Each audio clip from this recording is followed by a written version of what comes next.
Everybody, it's Monday, June 22nd. I'm up here in the cornfield looking. We haven't really had much rain yet, but I was kind of looking at the corn. It actually, surprisingly, looks pretty decent, but it is starting to get pretty weedy. So I'm going to get the crop sprayer going, I think, so I can get this sprayed, because I need to take out the weed competition before.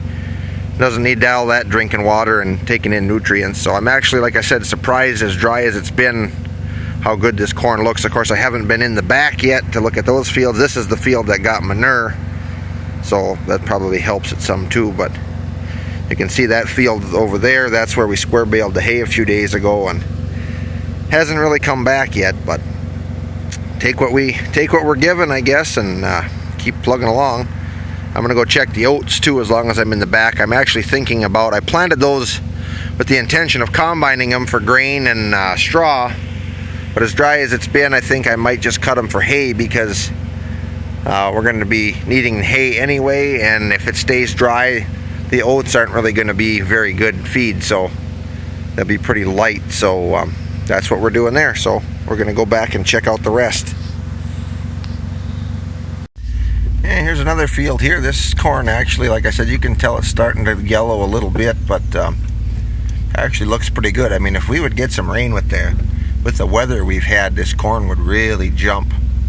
I'm actually very surprised at how well it is doing so far. And actually the weeds aren't too bad out here. I think part of the reason the weeds are so much heavier than that other piece is because it did get the manure. So that's why we need to, I'm going to get on that here hopefully in the next couple days and get this all sprayed. And you know, I know we've had some people ask if we do any cultivating or anything like that. Haven't really for quite a while. I guess a couple years ago I did some. I planted some conventional corn. I still did spray it, not with, obviously you can't use Roundup or any kind of a product like that on conventional corn, but they do make other sprays for that. But it just didn't seem to work as well, and the cultivating is just too hard with everything else to do to keep on top of it like it should be. And also with our soil here, with this lighter soil, and a lot of the fields are hillier, you get a lot more erosion, washouts, things like that. So the spraying for us just works better. I don't have anything against anybody who's, you know, farming organically or anything like that. If you can make it work, more power to you. But this seems to work best for us. So so that's what we're doing. We're going to go on to the next piece here. Just turn the other way here. There's a deer up in there. I wonder, I don't see a fawn, but I bet you she's got one up in there somewhere.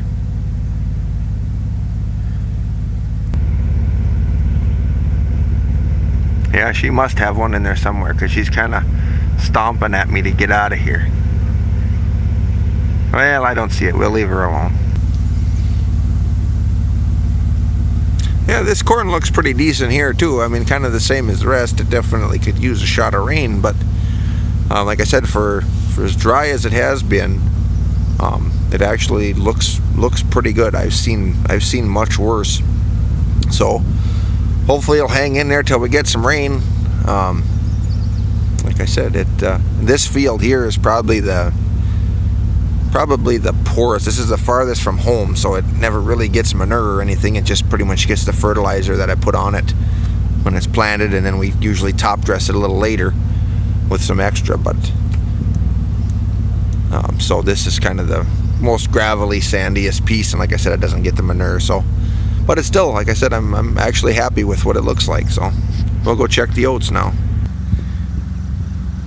Out here in the oats, yeah, they should really be sprayed, but if I'm going to just cut them for hay, I don't really care too much about that. But you know, they're not really that tall.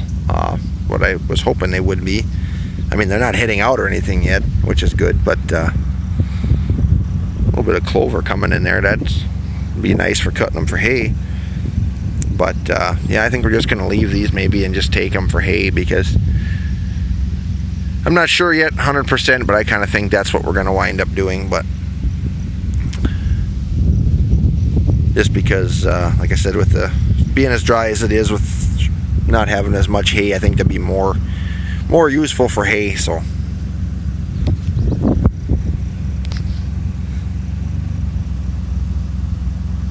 Everybody, Tuesday, June 23rd. I'm going to go out and try to spray some corn.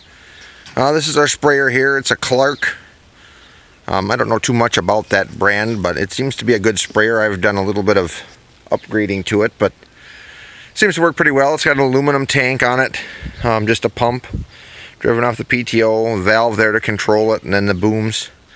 It was originally built, the pipes for the booms is where the chemical went through, and then it had nozzles that came out the bottom.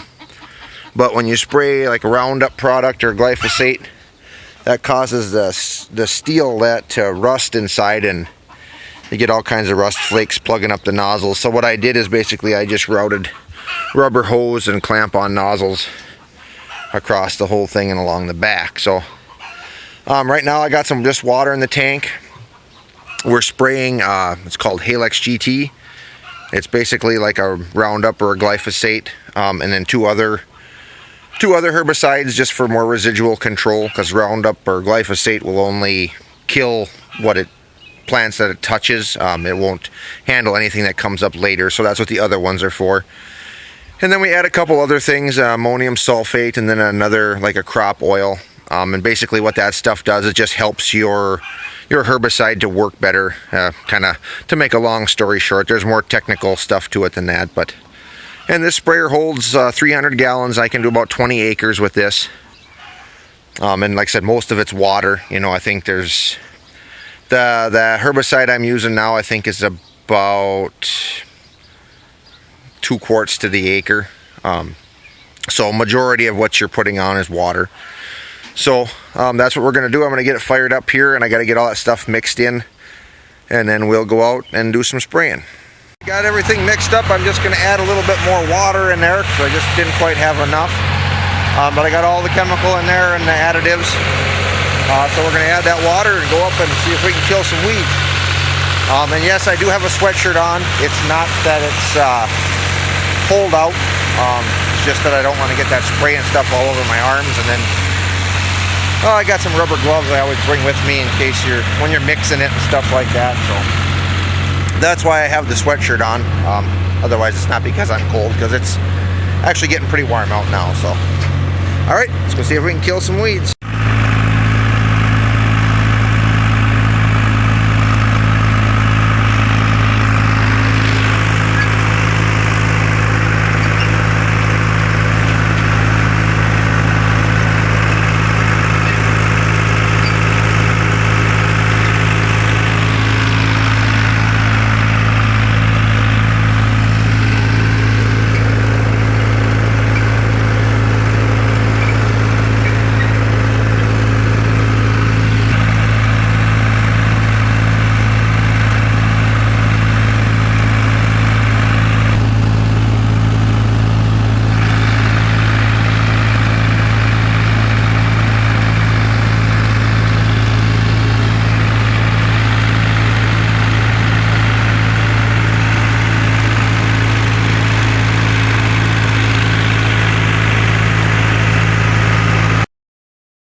The girls are heading out to some new pasture today.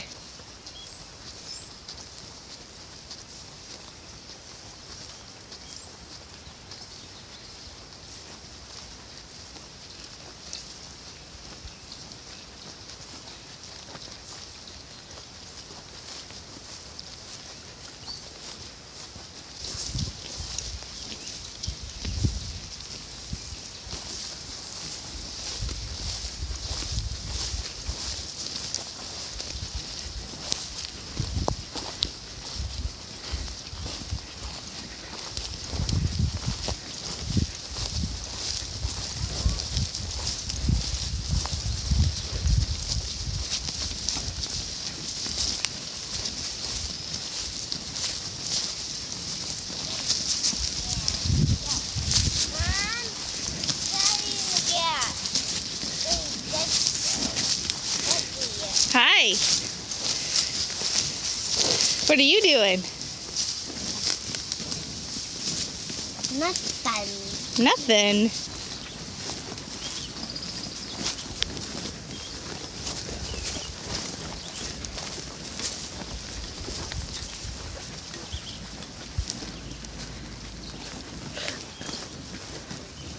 Oh, you're right. The fence is just gone.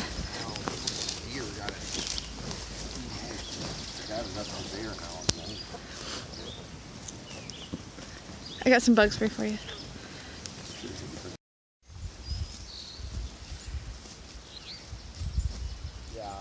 On the phone. Hey, Lily. Evening, Mama. This your baby? This is a big baby. I bet it's a bull calf. Whoa. Hey, baby. Yeah, it's a big bull calf. Okay, we'll bring him back to the barn. Jason, are you stuck? Are you stuck? Alright, we've got a cow, Lily, that freshened a couple days ago, and she was dry treated with an antibiotic. So now she's been milking for a couple days just in the bucket that we feed to the calves. And now her antibiotic should be out of her system, but what we've got here is our antibiotic tester and test vials here, and then a sample of her milk. Now we'll test this. It's got the tester's preheated, and then you put a sample in, and it heats for 3 hours, and then it'll tell you if it's good or not. Let me pull one of these out here. There's a whoops. Okay, you got this here. It's purple in there, and if there's still antibiotic in the milk, this will stay purple. If the milk is good, it will clear up. There won't be any purple left in there anymore. Like I said, it takes 3 hours, so we'll put it in here and leave it sit, and it holds the temperature for 3 hours, and we'll come back and check it. And then if hers is good to go, then she will be milked into the bulk tank then. But we always make sure before anybody that's been treated that they get tested before they go in the tank, so we have no antibiotic at all going into the bulk tank.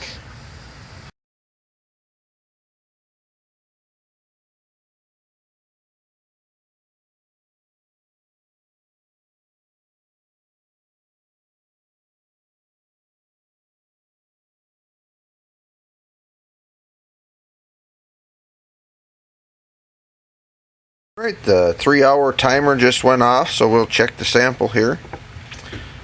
And as you can see there, it's not purple anymore.